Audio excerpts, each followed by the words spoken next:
Eamon Khan here for Seconds Out with sports journalist Chris McKenna. Chris, good to see you. How you doing? Not too bad, not too bad. And yourself? Yeah, all the better. Just a little bit under the weather, but all the better for speaking to you. And just before we get into the subject of the conversation, which I brought you on for today, I just wanted to ask you, how much of the weekend's action did you catch up with over here and overseas? It's been a busy weekend to be honest. Friend's wedding and stuff like that. So I've only caught up on some of the Jay Byrne show in Dublin, and I watched Dave Allen's defeat as well. So not a great deal of action, but yeah, I can speak a little on that. Needed.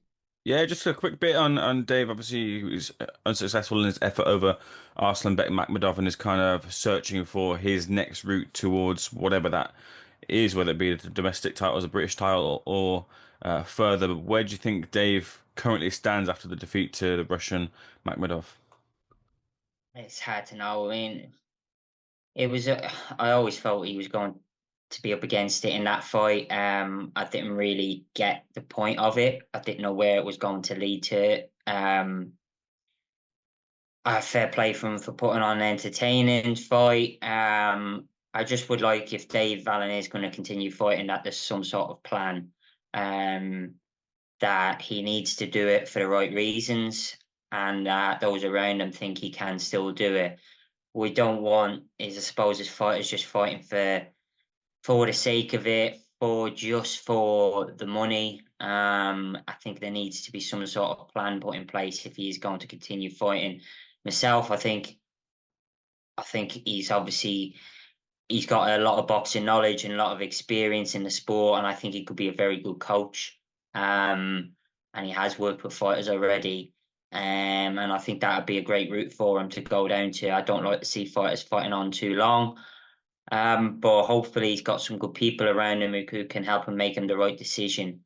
And kind of, I would prefer to see him retire. I think he's had a lot of hard fights. He's had a lot of fights that he's gone in against guys where he's been the underdog and taking shots.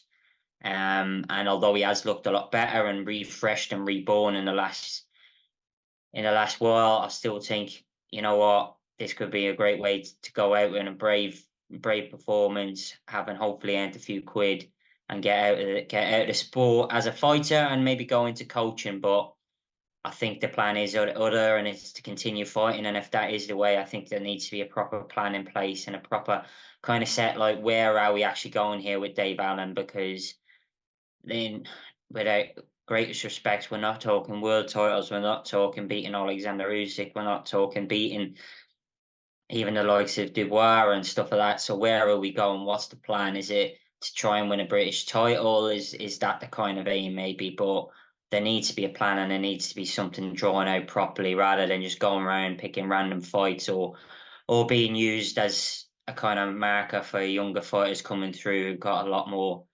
kind of freshness and that with them.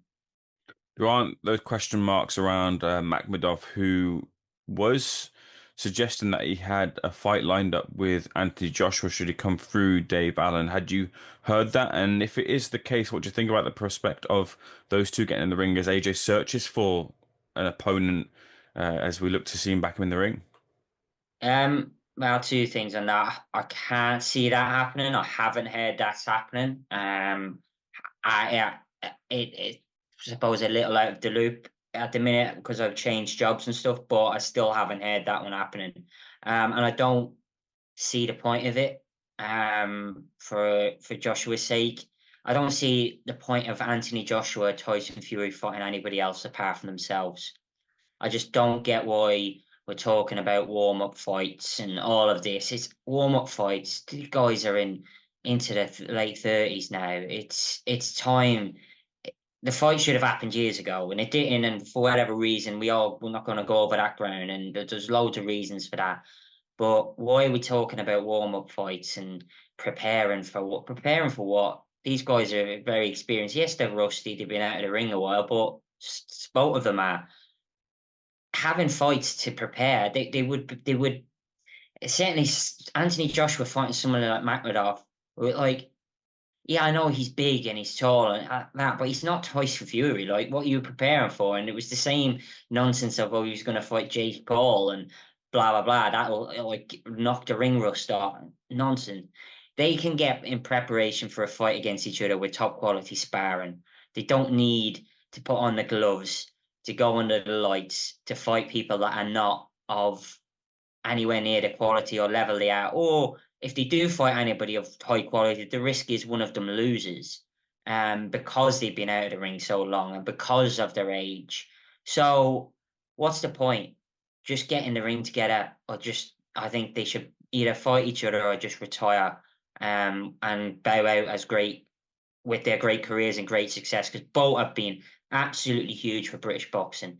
They've taken British boxing to another level the last decade, in different ways, with Fury's like story, with Joshua's commercial, and with the successes in the ring combined. They've done brilliant. So fight each other or walk away.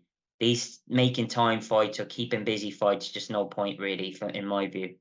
And let's talk about a great that's no longer with us. The boxing, British boxing world was in attendance for Ricky Hatton's funeral in Manchester, which is a solemn day as we learn at the passing, which has still impacted the boxing world. As some of us spoken just kind of said that they don't really want to speak about it because it's hurt them and so much. Ricky obviously having a place in a lot of people's hearts. But what was the mood like, and how did the news reach you of Ricky's passing? Yeah, I mean, it's been a strange few weeks, and I suppose Friday was when it really, as somebody who's not in the family and not obviously I knew Ricky and got on great with him, but maybe not obviously close to the family. Friday was when it really became real. And because obviously we didn't see Ricky day to day or week to week anymore. But it when everything kind of happened Friday, it was like, oh my, this has really happened, and the sadness that came through. And yeah, like I found out on the day I was driving to Liverpool for the World Amateur Championships, and got a text about it and didn't want to believe it at first, thought it was some nasty rumor, and unfortunately it was true. And yeah, it's been strange and somber, and it's Ricky Hatton passing. It's not like eh, an 85-year-old fighter, former fighter who's lived their full life. Like, this is Ricky Hatton's retirement years. This is as a fighter. This is Ricky Hatton as the trainer, as the manager, as a dad, as the granddad. And yeah, we shouldn't have been losing Ricky Hatton at this age, and it's been a strange kind of feeling. But you when you like, everybody said great things about Ricky when he was with us, and obviously the last few weeks you've heard some incredible stories from the people that really knew him really close, like what he was like, and you watch back all the clips and the fights, and it reminds you of just how good Ricky was, and it just makes you sad that he didn't get to see all that love like in the last few weeks. He saw the love over the years, but yeah, it's been a strange feeling. And Friday was very somber, inside the cathedral, and it was, yeah, some lovely words spoken by different people about him, and hopefully it can help the family kind of find some sort of peace in the coming weeks, to know he got that great send off. But it'll be so hard for them, and I can't even imagine what they're going through at the moment. How will you remember Ricky, considering what he did in the sport and the impact he had on Manchester and the country further? I've kind of got two kind of different memories of how I look at Ricky, because I grew up in Ireland and I was still in my teenage years when he was really rising through. And like, one of my, obviously watching Sky, and at the weekends you were getting told about this guy, Ricky Hatton, Ricky Hatton, Ricky Hatton, and he's going to do this, he's going to do that. And you're like, okay, let's have a look. And you're like, right, this is impressive. He looks good. And I remember he fought Eamon McGee, and being an Irishman, and I was kind of hoping McGee would win that. My dad had trained McGee when he was an Irish team, so my dad knew Eamon quite well, and we were at home watching it. And Will Will and Eamon on, and we thought he had Ricky early on when he put him down the first time Ricky was put down, and then Ricky turned a screw, and Eamon McGee was a hell of a fighter. Like, he was rough, he was ready, but he had a lot. He's a really good amateur, really good like skill base, but he had that toughness as well. But the way Ricky turned it on him that night, that was mightily impressive. And you thought from then you go, and this guy's going like all the way to the very top. And followed him, and then I moved to England when I in 2005 to go to uni. So I was still a student when he fought Floyd Mayweather, and I wanted Ricky to win, but it was a weird week because I was into my boxing, and all my mates were like, "Oh, who's this Mayweather fella?" Like, they weren't massive boxing fans. Like, and again, I grew up on Floyd Mayweather, so I was like, "This guy's like special. I just don't see how Ricky can beat him," and wanted Ricky to win it, but he didn't. But those were great memories. And as a journalist, I got to know him when he made his comeback fight. I also got to know him through other people, like listening to people like Steve Lillis and Kevin Francis, my predecessor at the Daily Star, who really knew Ricky really well. They covered all of his career. They were there with him. They were there with him covering his fights. They were there with him after his fights in the bar. They got to know him really well, um and they kind of told me stories about what he was like. So I learned a lot more about Ricky through them, and the likes of Steve Bunsen, Pat Sheehan, and Ron Lewis, also late Ron Lewis. They would tell me stories about how good he was, and good he was in terms of the media as well. And I got to see that in 2012 when I was a journalist, and he made that comeback attempt against Zinchenko, and we sat down with him at the announcement press conference, and then the week of the fight, and the way he dealt with the media was unbelievable. Obviously, Paul Speak told me, he he always knew he had to do the media. He had to give the boxing guys, the boxing press, loads of time, because that's how he sold himself. That's how he built his name up. Ricky hadn't built his name up with no social media, of course, remember? And he always was great with the media, and the way he would be able to tell stories. He'd always give you a line, especially for a tabloid where you're looking for something a bit different rather than man says he's going to win fight. You want a bit of a personality, and he had that in abundance. And sitting down with him before that Sinchenko fight was brilliant to see that really in action. And then got to know him a bit better, spent some time with him away from the ring, and he was a coach and manager, promoter. And I wouldn't say I was very good friends with him, but knew Ricky well enough to speak to him, say hello to him, and he'd say hello back, and he'd always ask how you were, and that. And yeah, but yeah, people that would have known him better than me, like the guys I mentioned, Don McGuinness, another who covered a lot of his career.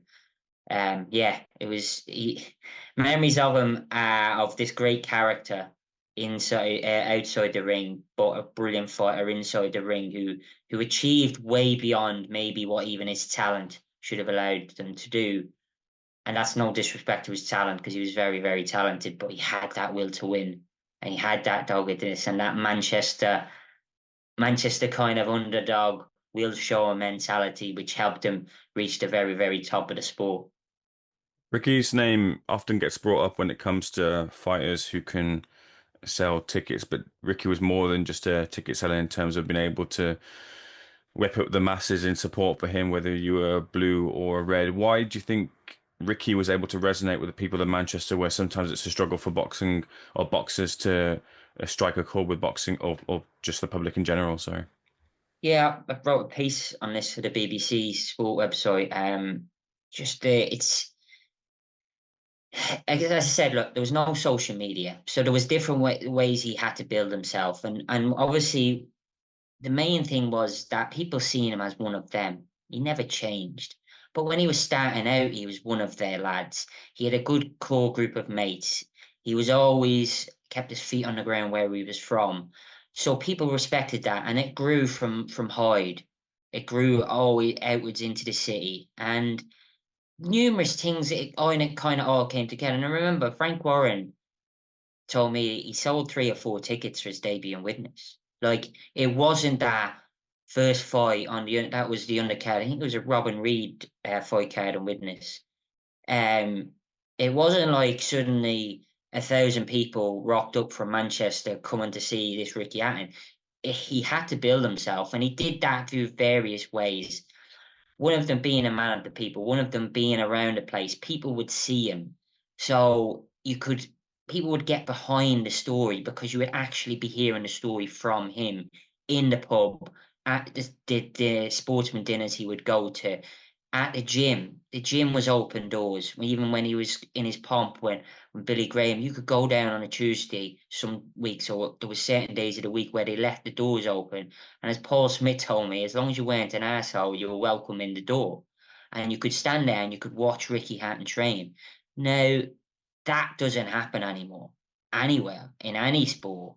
Um, so certainly not for man the public. Like, you'll know yourself, Ames. Sometimes you get lucky and you're allowed in to watch training as a media, but you'll be told don't be videoing sparring and whatever. And obviously this was a time maybe even before people would have been videoing on their phones or whatever. But you would sometimes, even if a sparring session started, a coach might say, "Do you mind wrapping up or come back later to do the interview?" And that's fair enough. I get that.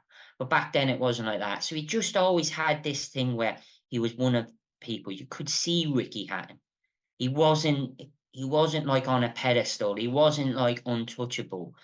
So people always stayed behind it, and it just grew and grew and grew, and various things, like clever things, like how him and his dad would go and put tickets in the pubs around Hyde, and then further into Manchester, and go to the landlord and go, right, um, there's a free ticket in it for you if you sell them for us, and sort out the money, and we'll whatever. So then, yeah, it builds from there. It builds from word of mouth. It builds from old school media as well. Back then, Manchester Evening News were covering them properly, and that was selling lots of copies, and people were reading about this young kid who was doing this, he was doing that. So again, people got behind him. Another thing that helped was, and I spoke to one of his good friends, Danny Jackson, about this, was Man City weren't a great team at the time. So their fans were looking for something. They were going on a Saturday afternoon, and maybe the team wasn't winning and it was a bit miserable, blah, blah, blah. So they were looking for something. What can we do? And Ricky Hatton was coming along, and he was coming out to Blue Moon, and he was wearing the sky blue with the city. So they were like, wow. And they weren't spending the money on European trips like they are now and going all the way to win trebles. So they had maybe that bit of money to, we'll go to Ricky's fight on Saturday after the match. And then, because he was Manchester through and through, even though he was wearing the sky blue, the United fans got on with him. They got behind him. And maybe his brother Matthew being in red helped that as well. But there was never any booing or that. And there'd be plenty of United fans now, they might deny it, who would have been sat or stood up on a Saturday night in Manchester Arena or out in Vegas singing Blue Moon. They won't admit it now, but they would have done, because he was one of theirs. He was just that explosion at the right time. Another thing Speaky said to me, which was right, is that arena went up just the right time. That it was there for when Ricky did get big enough to sell it out. If that hadn't have been there, maybe he would have had to have more fights in London or elsewhere, and that might have then maybe not kind of built that fan base. You could see Ricky. So by the time he went to Vegas, he was he had that following, so the 30,000 would travel. I think now you find with fighters, they don't start small hall and build themselves up anymore. They fight too much around the country. Sometimes they go to America early, and they just don't build that fan base. But nobody will build a fan base ever like that again. Um, Josh Warrington did very well. Carl Frampton was another who did very well. But Ricky was another level. And I've gone off on a few tangents there, but I just think it was a great mix of a load of different things. Being a man of the people, going out afterwards or in the weeks after, where people would see him in the pubs. And that didn't help his boxing all the time, because when he went into training camps, he had to shed a lot of weight. And sometimes I did wonder, if he didn't have to lose all that weight at the start of a camp and he could have worked on more technical stuff, would he become even better? But he wouldn't have been the fan favorite he was if he wasn't out doing those other things. And when people seeing that, even they were like, he's fighting Floyd Mayweather. And after his last fight, he went out and he had a fry up and a load of points with his mates. He's just like me. He's living my dream. He's fighting on a Saturday night. He's getting paid a fortune, and he's going out for pints with the lads afterwards. That's what a lot of people like aspire to, and I always hope, oh, if I get famous, I'll stay like that. But a lot of people don't. But Ricky always did. Well said there, Chris. I just want to follow up on that and about kind of the tabloid coverage of Ricky. How did you feel considering a lot look to make fun of Ricky considering his way outside of the sport when he's looking to get back into camps? How did you feel about the tabloid coverage of Ricky? Ricky was always good at, and a lot of people in sport are not good at this, and I understand both sides of it, to be honest. Where newspapers are looking for news at the front end of the book, the sports guys were looking at the sports stories at the back end of the book. There was plenty of stories over the years, and Paul Speak said this to me, and I'm sure he said it to plenty, where Ricky could have said to the newspaper lads, "I'm not speaking anymore. Look, the front of your books keep doing these stories on me, blah blah blah. Not loads. Like, look, it'd been a lot worse. Like, we know Ricky's troubles and that, so I'm not going to go into all of that. But he never. The great thing about Ricky was he never and I held it against the boxing writers. And then when I say that, I'm on about the Steve Lillises, the Kevin Francis, the Ron Lewis, Don McGuinness in the broadcasting world. Like, he knew at the other end what there was some negative stories, but he knew it wasn't them guys' fault. So he never held it against them, and he always stayed on great terms with them, and he always gave them time, and he always did the interviews with them. And I think that's a great thing. It was a great thing about Ricky, that he realized that the boxing guys were doing the boxing job, and they weren't the ones causing issues for him. So he never held it against them, and I think that's another mark of the great character of the man.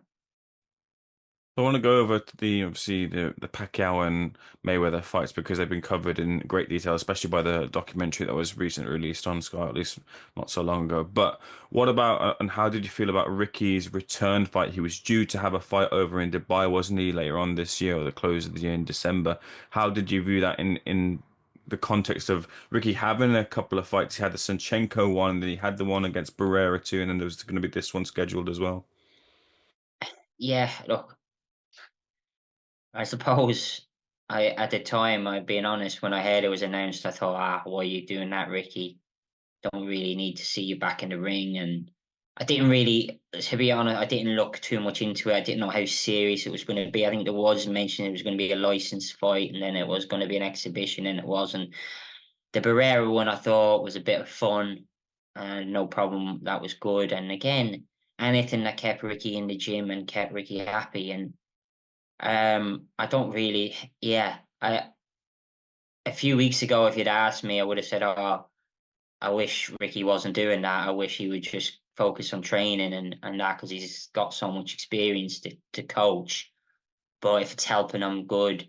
But I tell you what, I I'd love to have seen it now. I wish it was. Yeah, I wish he was doing that in December now. So yeah, it's quite sad that it's not happening now in a weird way. But yeah, exhibitions and all the fighters, I don't really understand it. I don't really understand why they come back at times, but I would have loved to have seen him do that.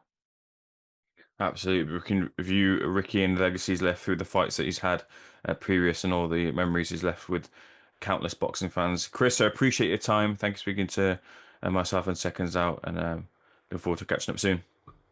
Cheers, mate. Appreciate it.